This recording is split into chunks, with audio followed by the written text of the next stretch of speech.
Bienvenue dans notre Café Talk Crypto. Chaque semaine, on se réunit avec l'équipe pour parler d'actualité crypto, de projets et technologies blockchain, d'analyse de marché et d'opportunités, et bien sûr d'éducation. Si tous ces sujets t'intéressent, que tu sois novice, avancé ou expert, t'es au bon endroit. Tu trouveras également tous les liens et les sujets de chaque talk dans la description.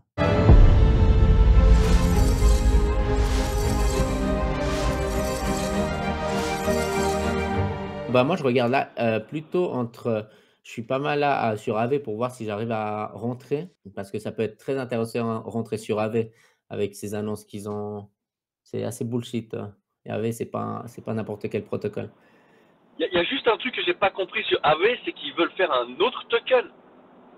Ça, Ou c'est ouais, non, bizarre. non, non, mais en fait, oui, mais en fait, c'était, ils voulaient mettre en place, Horizon, si je me trompe pas. La fondation avait fait une proposition de mettre en place, le projet Horizon pour la tokenisation. Et du coup, ils avaient sous-entendu qu'ils allaient créer un nouveau token, tu vois? Mais après, il y a Mark Zeller qui a dit non. En gros, il a dit: «Non, moi, je suis contre cette proposition», et du coup, ça a un peu fait le buzz parmi la communauté. Ah, Et surtout que lui, pour il est à fond finir, sur ils le ont projet, quoi. clarifié. Ouais, ouais, bah, clair, et ils ont clarifié qu'en fait, ils voulaient pas créer un nouveau projet. Après, j'ai pas suivi la suite. Ah, ok, ok. Ouais. Heureusement, parce que à chaque fois, ça part en couille après. Ouais, gros, moi, je disais: «OK, AV, je le sors de ma liste parce que ça vaut pas la peine d'investir s'il y a un deuxième token».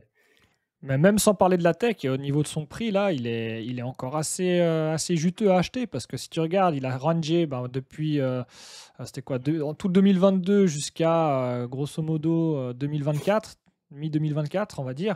Il était tout le temps entre 50 et 130. Et là, aujourd'hui, on est à 176, sachant qu'il est monté quand même bien assez haut, hein, autour des 300 là, à cette époque-là. Et puis à l'époque, il était monté encore plus haut, je crois, 400 quelque chose. Du coup, le prix, il est quand même assez sympathique, quoi. Même en visant juste un x2, ça me paraît pas trop dégueu. Ouais, mais en plus, il est revenu presque tester la résistance du grand range, tu vois? Et du coup, là, j'espère, bah, que ça monte, mais franchement, c'est comme tu dis, hein, il est intéressant le prix. C'est pour ça que je le vois, histoire de pas aller dans les low cap Parce que et vous, me vous avez fait pour tromper. l'instant des emprunts sur AAV. Vous avez déjà essayé d'emprunter un petit peu contre du BTC ou d'autres cryptos? Moi, oui, j'ai déjà fait, mais pas contre du BTC. Pas Ah contre. ouais, j'ai déjà fait aussi, ouais. Ouais, moi, je fais plutôt contre, par exemple, là, contre du stable, je fais toujours moi, pas Ouais, mais le stable, ça le fonctionne. token. Ah, parce que le stable, du coup, tu peux pas vraiment te faire liquider à part si le protocole y merde, non? Non, non, non, non, non. En gros, toi, par exemple, tu mets un BTC Ouais. et tu peux emprunter jusqu'à 80% de la valeur du BTC sur le moment T. Disons ils vont 100K le BTC, bah, tu peux emprunter jusqu'à 80 000 balles, OK? Mhm. Mais si le BTC descend à 90 000, bah, toi, tu as un prix de liquidation quand même. Parce que Ok. vu que ton collatéral vaut moins que ceux que tu as empruntés, du coup, le protocole a besoin de se faire rembourser, tu vois. Vu qu'il n'y a pas un contrat, il n'y a pas des avocats, tu vois, bah, lui, il dit: Par «OK, sécurité, là, quoi, il va te ouais, par liquider. sécurité, il va te liquider», tu vois. C'est-à-dire liquider, c'est-à-dire vendre ton BTC pour récupérer ces 80 000 qui t'ont prêté, Mhm. tu vois. Et du coup, c'est pour ça, bah, souvent les gens, ils empruntent jusqu'à une hauteur de 40% ou 30%, histoire Garder de la marge, his quoi. ouais, histoire, ouais, de garder la marge sur la volatilité sur les crypto-monnaies, tu vois? Après, il y a beaucoup de gens qui font aussi des collatérales pour, jouer aux effets de levier. Par exemple, tu mets du BTC et tu empruntes du Ether. Du coup, tu es en train de dire, tu es en train de shorter l'Ether dans ce cas-là. Ouais, mais toi, avant, tu Parce disais de le faire par rapport à du stable, mais du stable, Oui, moi, ici, non, non, mais moi, je le fais dans ce cas-là. Pourquoi du stable? Parce qu'après, moi, ça me permet soit parce que je dis: «OK, le prix du BTC», par exemple, là, quand il était dans les 50 000 ou 60, selon moi, je me disais: «OK, le prix de BTC va augmenter. Autant j'emprunte du stablecoin parce que, selon moi, il va augmenter. Du coup, je peux vendre moins de BTC pour rembourser ma dette», tu Ouais, mais alors vois? du coup, tu payes parce que le stable, on est d'accord, il va être stable, donc il va pas bouger en prix, donc tu as pas forcément un prix de liquidation. Par contre, tu vas payer des Non, intérêts. non, mais ton prix de liquidation est sur ton collatéral, c'est-à-dire ton BTC. Ah oui, pardon, alors toi, tu poses du collatéral BTC pour emprunter du stable? Oui. Ah, je croyais que tu disais de poser du stable justement pour Ah non, non, emprunter, non, non, je non, comprenais pas comment excuse, ça pouvait ouais. fonctionner. Mais ouais, Ouais. ouais, alors oui, mais en fait, c'est le basique, c'est de faire ça, c'est que tu poses ton BTC, tu empruntes du stable et avec ton stable, bah, tu achètes une autre crypto ou tu mets ton stable en rendement. C'est le Ouais, principe, quoi. un truc, ouais. Aave travaille aussi avec Realty, donc on Ouais. peut déposer des propriétés de l'immobilier sur la plateforme de Aave Realty. Et puis du coup, bah, tu peux pas te faire liquider parce que bah, l'immobilier il bouge pas tant qu'il n'y a pas de réévaluation, quoi. Ouais, Donc tu peux déposer de l'IMO, emprunter, et puis c'est assez pas mal. parce que Realty, le truc, c'est qu'une fois que tu achètes des parts, tu achètes en token Realty et le Realty, il est assez stable ou. Bah, c'est qu'en fait, quand tu achètes une maison, bah, je sais pas, n'importe laquelle, une qui est au Texas, bah, elle n'est pas réévaluée tant qu'elle n'est pas réévaluée par un gars qui va sur place, un notaire. Donc en fait, c'est tous les ans ou les 2 ans. Donc ton token, il bouge pas du tout pendant 2 ans, Ok. tant qu'il n'y a pas un évaluateur, quoi. Ouais. Du coup, ouais, c'est intéressant, quoi. C'est les projets à l'heure actuelle. Faut juste surveiller. Bah, c'est toujours tentant, tu vois, mais après, c'est comme toujours, c'est d'évaluer le risque, parce qu'à un moment Ouais. donné, tu te dis déjà, est-ce que c'est bien de le faire quand le Bitcoin il est bas ou quand il est haut? Moi, je dirais, par dans la logique, c'est de me dire, ben, d'essayer de me mettre plus quand il est bas, comme ça, tu poses ton collatéral en BTC, tu empruntes un peu justement ben, en stable, avec soit tu utilises un effet de levier et tu empruntes du BTC, en espérant pouvoir le revendre quand il va monter en prix et du coup rembourser ton prêt et puis encaisser un bénéfice, une plus-value. Mais le truc, c'est que bah, voilà, tu sais jamais si ça corrige. Est-ce que tu n'as pas meilleur Non, mais temps après, de ouais. garder tout simplement ton BTC et puis d'espérer qu'il gagne en pourcentage plutôt que de mettre en jeu en gros ton collatéral quoi, et puis de Ouais. risquer de le Bon, perdre? après, ouais, mais après, tout change ce que tu veux faire avec l'argent emprunté, tu vois, tout dépend. Parce Du qu'après, si risque, tu dis, ouais. ouais, ouais, ce que vraiment tu veux le faire, parce que si tu dis, ok, je veux juste pour me payer, me dépenser, je veux pas me vendre BTC, je pense qu'à long terme, le prix de liquidation va jamais atteindre, bah, le risque est là, tu vois, que ça peut atteindre. Mais tu vois, tu joues, en fait, c'est juste une manière de gérer ton risque et de spéculer. Ouais, du risk management. Ouais, du risk management. Par exemple, moi, quand, je tricobole, j'avais mis de l'Ether pour emprunter du stablecoin, histoire, je me dis: «Vas-y, je vais le tester». C'est là où je l'ai vraiment testé. Je me dis: «OK, je parie que l'Ether va augmenter». Du coup, pour pas vendre mes Ethers et m'envoyer de l'argent parce que je voulais dépenser, tu vois, cet argent pour, des vacances et du coup, bah, j'avais emprunté à peu près 8K pour des vacances. Et à la fin, j'ai réussi à payer moins d'Ether que d'Ether que j'aurais pu dépenser. Ouais, donc tu as été Tu vois, gagnant à la sur le coup place, quoi. ouais, ouais, je suis gagnant sur le fait de vendre moins d'Ether.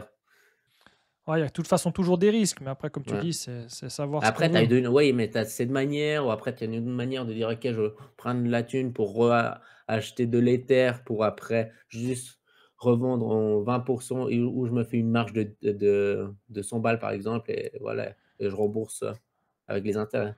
Mais en soi, c'est beaucoup plus facile si tu as beaucoup, imaginons que tu as 10 BTC que tu peux te permettre de mettre en gage, tu les mets avec 30-40%, comme ça, il faut vraiment que le machin il perde quasiment, tu dis presque impossible à part un Black Swan ou quelque chose comme ça, et puis tu empruntes, et après, ben, comme tu as mis 10 BTC, donc disons qu'il a 100 000, tu as 1 million, tu pourras emprunter 400 000, et à 400 000, tu peux faire un bon levier déjà pour acheter d'autres cryptos, tu vois.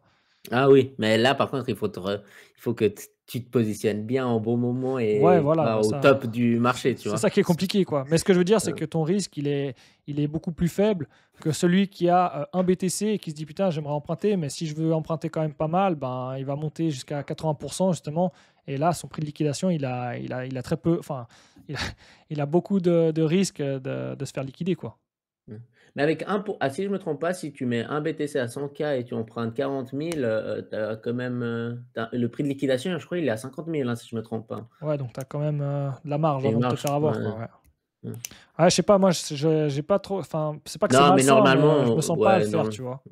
Ouais, normalement, tu utilises pas le protocole, juste pour jouer. Normalement, quand tu fais ça, faut bien le penser, hein. Il faut pas dès le moment quand il y a le truc de liquidation, il faut pas jouer et le feu, quoi. Clairement.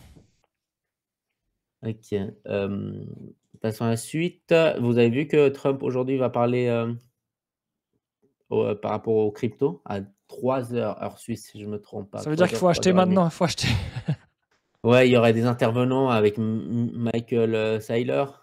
Michael, c'est quoi? Oui, Ouais. Michael Saylor, ouais, c'est ça. Ouais, Michael Saylor et le PDG de Ripple. Gros, je sais pas, il fait quoi là, dans ces réunions. Et ils vont discuter sur les ETF Bitcoin et l'adoption institutionnelle. Ouais, Aïe, bah, aïe, ça aïe, je suit sais son pas. cours, quoi. Ouais, ça suit son cours. On verra comment le marché réagit. Oh, soit il a déjà pricé hier. Ouais, je pense plus que le price, c'était par rapport à la fête de hier, parce que ça a joué vraiment dans le timing. Je pense que les gens, ils n'ont même pas encore réalisé pour le discours de Trump aujourd'hui. C'était chaque chose en son temps. Il y a toujours un décalage. Ouais. Et du coup, j'aimerais bien vous partager un article que j'ai lu. Franchement, ça vaut la peine que vous preniez un petit peu de temps. Je ne sais pas si vous avez 30 minutes à lire. Et ça parle en fait sur... attendez, je l'ai juste Chat exactement. GPT, résumé. Ouais, non, bon, tu peux le faire comme ça, mais moi, je l'ai lu tout et franchement, j'ai kiffé parce que ça donne un autre point de vue. C'est en En français? gros, non, c'est en anglais. Après, bon, comme tu dis, ChatGPT, traduis-moi en Ah ouais. français courant. Ce Envoie que je fais le moi. lien sur le Ouais, je vous Telegram. envoie tout de suite. Attendez, je suis en train juste de le chercher. Ah, il est là. En fait, ça parle, enfin, je vous lis la petit résumé que j'ai. C'est un sommet macroéconomique, les marchés baissaient sur plusieurs décennies. En fait, ça donne un autre point de vue, genre la tendance macroéconomique mondiale qui ont poussé les marchés haussiers, non, le marché boursier à la hausse au cours des siècles derniers sont désormais en train de s'inverser. C'est une- Voilà à peu près. Et en gros, ça met en évidence que que le Bitcoin, ça vaut la peine d'acheter quoi, à la fin, grosso modo. Mais Ouais, j'aime bien après, la c'est toujours manière compliqué comme. de comparer les trucs du passé à aujourd'hui parce que les temps, ils Non, ont non, parce tellement qu'en changé. fait, ouais, ouais, mais il prend en fait le passé, et après il l'applique par rapport aux politiques qu'il y a eu ces derniers temps. Par exemple, il y a un exemple qui dit dans l'article, là je vous ai envoyé sur Telegram, que j'ai bien aimé, c'est que quand il y a eu la déclaration de guerre entre l'Ukraine et la Russie, ça a marqué un précédent dès le moment quand l'État européen, bon, l'Europe, a bloqué les fonds russes. Ça veut dire en fait que n'importe quel pays en dehors, non, n'importe quel pays qui ne suit pas les Européens ou La leur politique, ouais. idéologique, ouais, la politique européenne ou américaine, leurs fonds peuvent être bloqués ou aussi leur stock et tout. Et du coup, Ça, bah, ça en a fait, montré, ça a montré à tout le monde que c'était pas la terre de la liberté, l'Europe, en fait. Bah déjà et ça, et puis qu'il y a des alternatives justement comme Bitcoin, où c'est que tu peux pas vraiment te faire confisquer. Et même je crois que la Russie continue de faire des transactions avec la Chine et tout en Bitcoin justement pour pas être bloqué. non, et du coup, attends, et du coup, en fait, il dit, ok, ben, dès ce moment-là, en fait, il y a la Chine et la Russie aussi qui ont commencé à amasser pas mal d'or.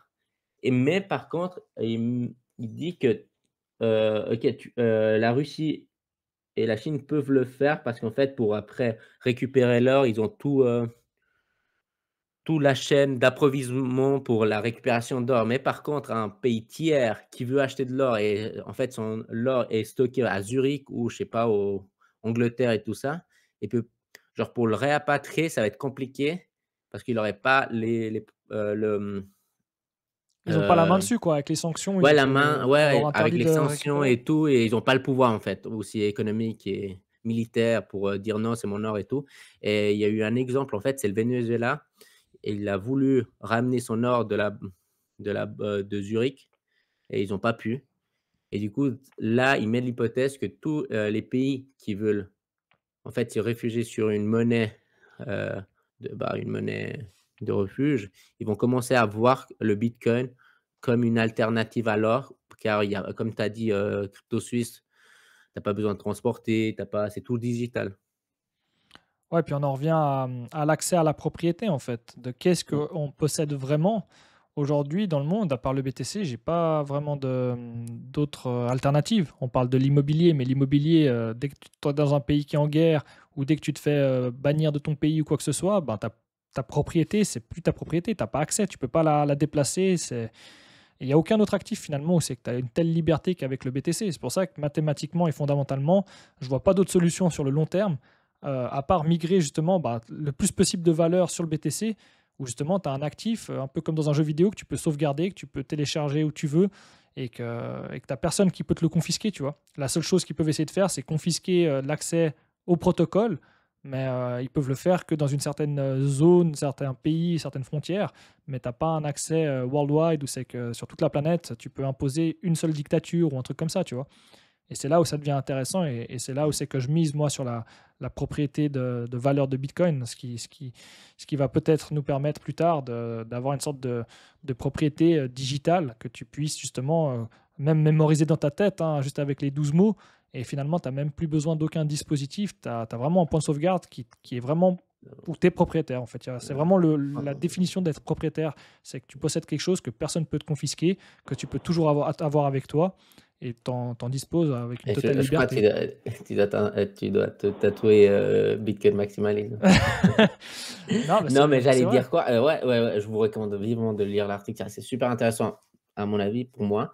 Et sûrement aussi, ça va vous intéresser. Mais en lisant cet article, ça m'a donné plus de dire, OK, il faut que j'ai pas assez de Bitcoin, quoi. Ah, bah ça, je crois que c'est ce Mm. qu'on se dit tous depuis toujours, Tous, mais hein. vraiment, parfois, il faut trouver l'argument, tu vois. Mais là, franchement, tu dis, OK. Bah, Je est-ce que crois, ce à la bullrun place de vendre mes déjà. bitcoins, je vais juste mettre en collatéral pour emprunter du stable et racheter des meme coins, quoi. Ouais, mais c'est Bah, assez intéressant. Là, je vous laisserai, ouais, dans vos temps libres. Ouais, il y avait ça que Après, pardon. ce qu'ils pourraient faire, c'est taper sur ceux qui acceptent le Bitcoin. Et puis du coup, les gens n'oseraient plus accepter le Bitcoin. ouais, mais là, c'est en termes de, comment dire, de monnaie. Donc là, tu joues sur la narrative où c'est que le Bitcoin, il deviendrait une monnaie pour échanger, pour acheter des services, des biens, etc. Mais si tu le vois plus vraiment comme une réserve de valeur, un peu comme de l'or finalement, bah, tu t'en fous en fait que les gens ils l'acceptent ou pas. Tant que tu peux le revendre de manière, bah, soit par des plateformes, soit en peer-to-peer, etc. Et peut-être à l'avenir, il y aura d'autres manières de le faire, d'autres technologies qui permettront un accès plus facile sans passer, bah, un peu comme des DEX, où c'est que tu n'as pas besoin d'aller sur une plateforme centralisée. Euh, et puis, ouais, faut juste laisser Oui, le temps. de toute façon, je pense que Bitcoin a déjà gagné son pari. Mais quand ils ont voulu embêter les gens, bah, ils ont dit qu'il fallait rendre tout l'or. Et puis que sinon, bah, ils tapaient sur tous ceux qui gardaient l'or. Alors, ils pourraient théoriquement faire ça. Alors, bien sûr, c'est plus facile de cacher du Bitcoin que de cacher de l'or. Mais il y aurait plein de gens qui le rendraient quand même. Ah oui, c'est clair, hein, ouais, ouais. Ouais, et puis ça, tu Ça peux pas le faire, c'est ce que je disais avant, tu peux pas le faire à l'échelle de la planète. C'est parce que ce qui est bien, et en même temps, bon, c'est triste, mais c'est bien dans ce cas-là, c'est que tu as toujours des gens qui se font la guerre. Donc tu as toujours des gens qui sont pas d'accord. Et si quelqu'un fait un truc, ben, l'autre qui est pas d'accord, il va faire exprès de faire l'opposé. Donc s'il y a quelqu'un qui te dit, bah maintenant, vous avez l'obligation de ramener vos bitcoins, de les envoyer à cette adresse-là, sinon on vient vous chercher, vous partez en prison, ou c'est peine de mort, ou j'en sais rien, eh ben, tu es sûr que l'ennemi de cette personne-là va dire bah, nous, on accepte gracieusement le Bitcoin, venez avec vos Bitcoins, allez pas chez eux, tu vois. Donc, tant qu'il y aura de la concurrence, il y aura de la liberté quelque part. Et peut-être que les gens, ils vont s'en rendre compte, tu vois. Ouais, c'est vrai, nomade ouais, il faut bouger. digital. Ouais. Voilà, moi de mon côté, j'ai ça, ouais, pour Bah, aujourd'hui, on peut hein. parler de ce que Borger il a posté hier, là, pour le petit débat, de voir un peu vos points de vue. Je vous lis le petit passage vite fait, et puis après, on en discute. Le Vas-y. Bitcoin est aujourd'hui l'un des systèmes monétaires les plus énergivores de la planète. Selon plusieurs études, la consommation électrique annuelle du réseau Bitcoin dépasse celle de nombreux pays, ce qui est à nos yeux un non-sens absolu dans un monde où la sobriété énergétique devient une nécessité vitale. L'exploitation des crypto-monnaies repose sur des fermes de minage qui engloutissent des quantités astronomiques d'électricité, souvent produite à partir de sources polluantes. Cette consommation démentielle contribue à la crise climatique et va directement à l'encontre de nos principes. Voilà, la porte est ouverte au débat. Mais tout est faux là-dedans. Tout est Ouais, faux. moi, c'est la même chose, hein. Ah, mais même utiliser de l'électricité qui détruirait le climat. J'ai pas envie de faire sauter ta chaîne, hein, Damien. Mais non, y a Non, mais rien c'est un qui grand va. débat, mais ouais, pour te dire, Bah là, après, pour il y a du vrai et il y a du faux. Il y a beaucoup de faux, mais il y a des choses vraies. Certes, ça consomme énormément d'énergie, mais qu'est-ce que cette énergie qui est consommée apporte comme solution? En quoi Bitcoin, il a besoin justement d'avoir une quantité astronomique, comme ils disent, d'énergie pour pouvoir effectivement sécuriser un réseau qui est déjà planète Terre. Après, ça revient aussi à comparer voilà, l'utilité de Bitcoin, si on en parle de réserve de valeur ou de monnaie, de le comparer à ce qu'on a aujourd'hui comme réserve de valeur, comme l'or, ou comme monnaie, l'argent fiduciaire finalement, et combien ces écosystèmes-là, ils consomment à l'année, tu vois, en termes de serveurs et tout et tout. Moi, j'avais entendu, là, il parle des études qui expliquent ça. Alors déjà, qui paye les études? Et ensuite, moi, j'avais justement entendu une étude qui disait que tout le minage de Bitcoin, il me semble que c'était la consommation des sèche-linges juste des États-Unis. Donc Ouais. voilà. Et que c'est pas engloutissant, enfin, je sais pas. Mais c'est avec les chiffres, en fait, tu peux faire dire ce que tu veux, parce que quand ils comparent à la Eh consommation d'un oui, pays, en fait, quel est le rapport la consommation d'un pays, déjà, comment ils ont fait cette analyse? Qu'est-ce que le pays, est-ce que c'est un pays où c'est qu'ils ont beaucoup d'industriels? Est-ce que le pays, l'étendue de la taille du pays? Enfin, il y a tellement de facteurs à prendre en compte. Maintenant, oui, l'énergie, forcément, si tu es un gouvernement ou une grosse puissance et que tu as les moyens de pouvoir utiliser de l'énergie fossile, justement, polluante, pour pouvoir miner du Bitcoin et puis de le faire sur le dos on va dire de la planète, quoi. Par contre, ce n'est pas le but. Aujourd'hui, on voit que ceux qui veulent être rentables, que ce soit les entreprises, justement les fermes de minage, ils se mettent dans des pays où c'est que l'électricité, on a des sources renouvelables, hydrauliques, éoliennes, etc. Et du coup, le but, c'est de justement consommer le moins d'énergie chère, enfin polluante, pour justement être le plus rentable et qu'en cas de difficulté du hash rate qui serait ajusté, pouvoir continuer à miner et être rentable. C'est juste ça le principe de consommation de cette énergie. Donc après, je pense que ces articles, ils sont en surface, mais que malheureusement, c'est comme on disait avant avec Compadre, c'est que les gens, ils se mettent sur les réseaux mainstream de news, et puis malheureusement, ces réseaux-là, on l'a vu dans les dernières émissions, là, un peu à gauche à droite, que ça soit en France ou en Suisse, les journalistes, ils sont pas du tout impliqués dans le sujet, ils connaissent rien, et puis ils répètent juste ce qu'ils ont entendu, tu vois, sur d'autres canaux. Et le problème, il est là, c'est que les gens, ils sont mal informés, et le problème, il n'est pas où on pense qu'il est, quoi. bah, et puis même quand tu regardes les pays producteurs de pétrole et tout ça, comme Oman, ces BGS là, ils vont miner à Oman, puis en fait, ils utilisent le gaz, Ouais, le torcheur. voilà, au lieu de faire du torchage, eh ben, ils minent du Bitcoin et ils n'utilisent pas le pétrole qui traîne, quoi. Donc c'est même positif pour les produits producteurs de pétrole, quoi. Donc voilà. Ouais, pour vous dire, moi j'ai déclenché une recherche, une deep recherche de ChatGPT pour voir ce qui me trouve, mais en soi, après moi dans ce sujet-là, je vais pas vous mentir, j'ai pas fait des recherches exactement, j'ai pas lu des articles ni rien en lien avec ça, mais j'ai l'impression qu'en soi, la énergie renouvelable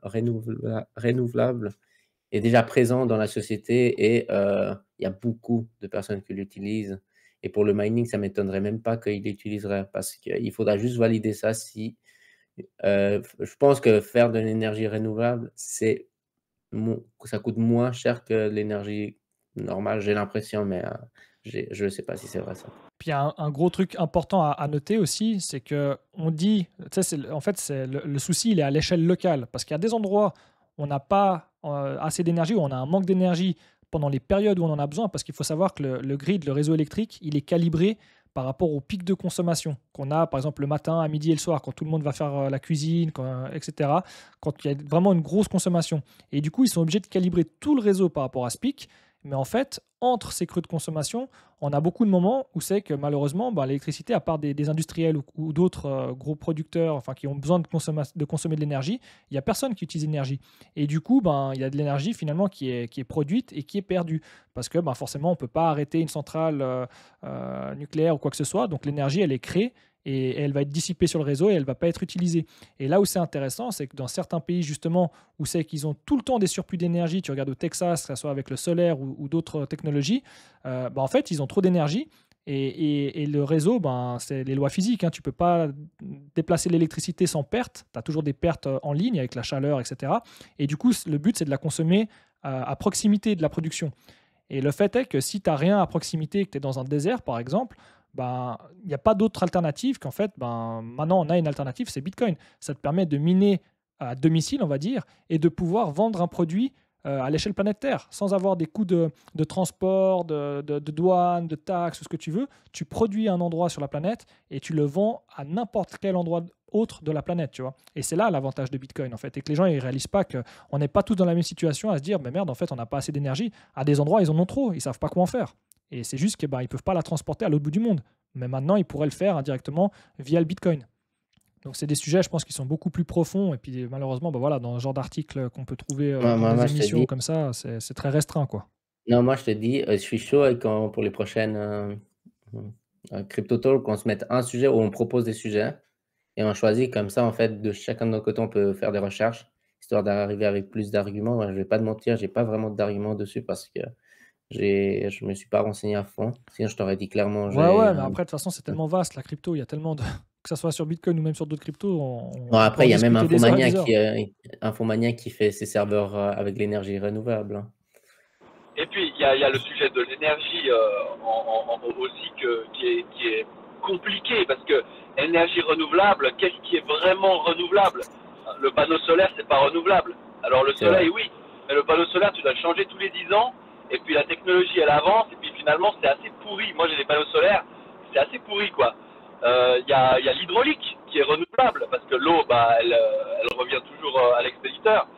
Mais autrement, voilà quoi, les pales d'éoliennes, on sait que c'est un énorme problème. Ils ne savent pas quoi en faire, ils les enterrent. L'énergie nucléaire, alors on sait qu'il n'y a quasiment pas de carbone, que c'est assez pas mal, mais on sait qu'il y a pas mal de gens qui sont complètement contre l'énergie nucléaire. C'est hyper compliqué ces sujets, quoi. Ouais, après, ouais, il faut voir chaque fois, en fait, toute la chaîne. Comme tu dis, que ce soit pour le photovoltaïque, fabriquer un panneau, qu'est-ce que ça implique? Est-ce que c'est facilement recyclable? Les mines pour les matériaux et tout, le minage. Enfin, en fait, il y a beaucoup d'énergie qui est consommée de manière indirecte et qu'on ne voit pas à premier abord. Tu te dis, panneau solaire, c'est nickel, on prend l'énergie du soleil. Mais de mettre en place le panneau, de le fabriquer, de l'importer, enfin, ou de l'exporter, il y a plein d'autres coûts en plus et qui ne sont pas forcément pris dans l'ensemble de la chaîne. Après, oui, comme tu dis, les barrages hydroélectriques, forcément, tu as la pluie qui va ramener de l'eau dans les lacs d'accumulation. Mais après, typiquement, quand tu es dans les heures creuses, tu vas justement utiliser l'énergie que tu n'as pas d'autres clients pour pouvoir la vendre, pour pomper l'eau et la remettre dans le barrage, enfin dans le lac. Et tu as plein d'alternatives comme ça. Mais ouais, de toute façon, il n'y a pas un truc qui est 100% vert, en fait. Ça n'existe pas. Maintenant, on sait que l'énergie, c'est le nerf de la guerre de la planète. En fait, tout est énergie, si on veut. Donc, à un moment donné, c'est juste qu'on n'a peut-être pas forcément encore les connaissances et les compétences pour aller chercher des sources dans l'espace ou j'en sais rien. Mais tu vois, il y a plein d'autres manières. C'est juste, je pense qu'on n'est pas assez avancé technologiquement pour pouvoir jouir d'une énergie à profusion, quoi. Ouais, c'est clair. J'avoue. On va changer le talk en écologie et. En fait, ouais, ok, le volume est similaire à la Pologne, ce qui Ouais, consomme voilà. Mais à encore une l'année, fois, c'est comme il a dit Borger, ça consomme la même chose que tous les lave-linges aux États-Unis.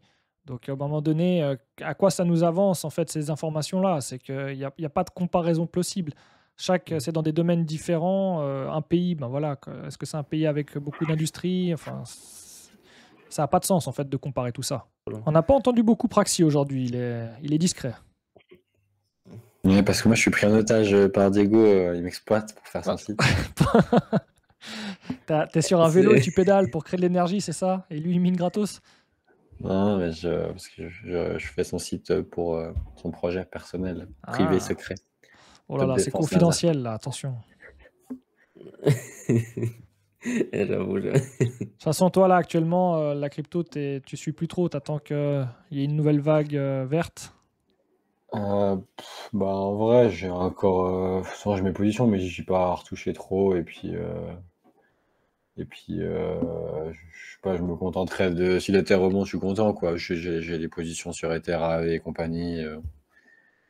J'ai un airdrop qui va arriver et qui va potentiellement faire plaisir quand même, parce que j'ai calculé. Vas-y, dis quoi, t'as combien de nombre de tokens t'as? J'en ai 250. C'est quel airdrop? On voit le lien si jamais tu as. Et Aïe. l'airdrop, il est à $40, donc 250 x 40. Ah ouais, ça peut être intéressant, effectivement. Plaisir. Ça payera. Ouais, ça me remboursera un peu des merdes, on verra. J'espère que juste comme en fait, ils ont annoncé en février. ça avait dump pas mal. Du coup, tout le monde était en mode putain, c'est la crise. Bon, là, si ça tient comme ça et puis qu'on est sur une période un peu plus verte, bah, ça fera du coup, ça, je pense que ça va vraiment beaucoup aider. Maintenant, si ça replonge d'ici le 31 mars, bon, bah voilà quoi. Parce que toi, le but, c'est dès que tu reçois l'airdrop, tu vas directement vendre. Là, je vends direct. J'en ai rien à foutre, je vends. C'est vraiment. Et ça va pas être bloqué, il n'y aura pas un truc Non, limité. c'est tout. Parce qu'il y a eu très peu de. Il n'y a pas beaucoup de personnes qui ont eu, je crois. Ou alors pas des gros montes, pas des gros. La plupart, en fait, ils ont eu genre 1 token ou 2 tokens, des trucs comme ça, parce qu'ils faisaient des mini giveaway et compagnie, mais la plupart. Parce que moi, j'y ai posé, en plus, j'ai pas posé grand-chose. Hein. J'ai posé 2500, mais en juin dernier. Donc il y a un an. Et puis ça a farmé tout. Ouais. Au final, bah, ça fait un x4, on va dire x3, x4, je pense. C'est quand même honnête sur un an l'APR. C'est sur quelle crypto, t'as dit? Quinto, c'est une Quinto, L2. C'est une L2. Une L2 en plus. J'ai pas envie de dire ses spécificités parce que bon. Trop complexe. Voilà. Non, mais pas forcément. Après, genre. Moi, le truc que je trouvais cool en fait quand j'ai utilisé, c'est que bah, déjà en juin dernier, c'était déjà comme ça. C'est que tu pouvais déposer, minimum pour déposer, c'était déjà assez clean, alors qu'il n'y avait personne dessus. Et en gros, ta passphrase, elle est enregistrée avec ton ordi, c'est une passkey. Par contre, si tu perds l'accès, imaginons ton ordi, il rend l'âme. Je sais plus comment c'est, je crois que j'ai quand même fait la sauvegarde d'un truc, mais en gros, pour accéder chaque fois, bah, juste arriver sur le site et puis mettre mon code de l'ordi, puis ça te débloque et tout, tous les trucs. Quoi. Et puis pour être éligible à ce airdrop, il fallait quoi? Il fallait détenir à une certaine Il fallait période? juste avoir déposé sur leur truc, parce qu'en gros, tu pouvais déposer après de l'Ether, et il y avait du Ethena, il y avait plein de trucs. Et après, t'as farmé des points, quoi. Mais en vrai, c'est pas mal, parce que du coup, après, ils ont, dès qu'il y a eu Hyperliquid, ils ont mis en place un truc avec Hyperliquid, que tu puisses, parce que tu peux trader plein de choses dessus. Hein. Tu peux trader typiquement plein de RWA. Il y a le S&P, il y a Nvidia, il y a plein d'actions réelles, Coinbase et compagnie, que tu peux accéder directement. Il y a du Tesla. Ça, c'est pas mal, parce que moi, je voulais à un moment donné m'exposer justement soit sur MicroStrategy, soit sur d'autres actions du monde réel. Et j'avais vu sur Bitpanda, tu pouvais le faire, mais le problème, c'est que tu détenais pas, même tes cryptos, je crois que quand elles sont dessus, tu peux pas les envoyer ailleurs, donc ça m'a un peu refroidi, quoi. Et c'est vrai que je trouvais pas d'autres alternatives, et là, ça peut être une alternative, du coup. Rien que pour ça, je dis, moi, j'ai pas testé, j'ai juste acheté mes Ethers, mais ils ont quand même pas mal de tokens là, et puis, bah ouais, il y a pas mal de... Il y a pas mal de tous ces trucs-là, justement, S&P index, t'as un index S&P directement. Donc, à voir si ça fonctionne bien, mais en tout cas, Il faut surveiller. Ouais, bah en tout cas, tu diras quand il y aura le airdrop qui sera tombé, voir si ça a été aux attentes.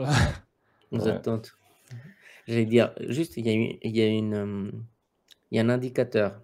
Quand Jojo commence à s'intéresser plus en plus des cryptos, les gars, gros, il faut passer full time, genre 24 heures sur 24 cas. Sur les cryptos? Sur les cryptos. Ça veut dire que ça pour va l'instant, repartir. on est loin pour l'instant. Je dis ça, je dis rien. Mais après, quand il commence à s'emballer, il faut dire OK. Là, il faut vendre. Bah, en soi, maintenant, c'est vraiment, vraiment calme. Hein. Là, je vois par rapport, on va dire, au monde traditionnel, il y a plus grand monde qui me parle de crypto, tu vois. Alors que il y a quelques semaines, mois, c'était l'euphorie. Là, les gens, ils étaient tous en train de parler. Ouais, je vais acheter ça, je vais faire ci, je vais faire ça. Et là, c'est vrai que c'est le calme plat, là. Donc, indirectement, on se sent un peu comme quand on était en 2022, vraiment bear market. Il n'y a rien qui se passe. Les marchés, ben voilà, c'est mort. Tu vois les ETF, il n'y a que des outflows. Bon, il y a eu, je crois, hier, il y a eu peut-être 200 millions, quelque chose comme ça qui est rentré. Mais sinon, tu vois que c'est que des sorties. Et du coup, pour moi, je trouve que c'est positif, tu vois, avec un BTC là à 86 000. Ça vaut la peine d'être encore dans le marché et de rester actif, quoi. Parce que c'est là, quand il y a un désintérêt total, c'est un peu les gens qui ont, on va dire, accepté la perte. Parce qu'encore sur le BTC, c'est une chose, mais les alts, c'est... Quoi qu'Ethereum, il a repris un peu des couleurs aussi. Bon, pas non plus un truc ouf. Hein. Il a pris, je crois, 4%, quelque chose comme ça. C'est que dalle. Hein. C'est que dalle, mais c'est toujours un petit réconfort. Après, tu sais pas si c'est juste une vaguelette et que ça va repartir vers le bas. C'est juste ça, quoi. Mais, de toute façon, voilà, moi, je reste sur le principe 2025. Ça va être positif. C'est une année présidentielle. Ça n'a jamais fini dans le rouge. Peut-être ça sera la première. On ne sait jamais. Hein. Ça peut être l'effet inverse. Mais dans tous les cas, je préfère rester sur les stratégies que j'ai mis en place. De toute façon, c'est pas maintenant qu'il faut commencer à changer les plans. Une fois qu'il y a tout qui est dans le rouge, non, c'est clair. Ça vaut pas la peine. Quoi. Bon, les gars, je pense que c'est tout. On a tout dit. Hein. On sent que le marché est calme. Ouais, non, vraiment. Yes. Et en plus, on a Google Meet qui nous met un timer. Ça, c'est encore mieux parce que comme ça, on n'a pas besoin de. Ouais, t'oublies pas, ça c'est pas mal. Mais c'est toi qui l'as mis ou il se met tout seul? Non, ils mettent tout ça, c'est la version free. Après 1 heure, c'est payant. Ah, je savais pas, ok. Ah, ok. Mais ça se passe comment? Ça veut dire que c'est l'autre qui paye, après c'est toi qui reçois la facture? Maintenant, après, en fait, si je veux étendre, il faut que je paye, sinon ça coupe direct. C'est pas en Ah, mode. ok, je savais pas. C'est pour ça que tu étais stressé à chaque fois. Tu disais, ah, ça va couper dans 30 secondes. Donc, moi, je pensais que c'était vraiment pour tenir la timeline. Mais en fait, ouais, c'est le truc. Non, non, non, pas du tout. Je me suis dit, il est au taquet sur les horaires, là. Il est un ministre, quoi. Non, pas du tout. C'est vraiment que Google, il te coupe la conversation. Ok. Bon, bah, pas de souci. Yes. Bon, vas-y, les gars. Alors, bonne journée Ciao, à bonne tous. journée. Yes, À bonne plus. journée. À plus. Prochaine. Ciao, ciao.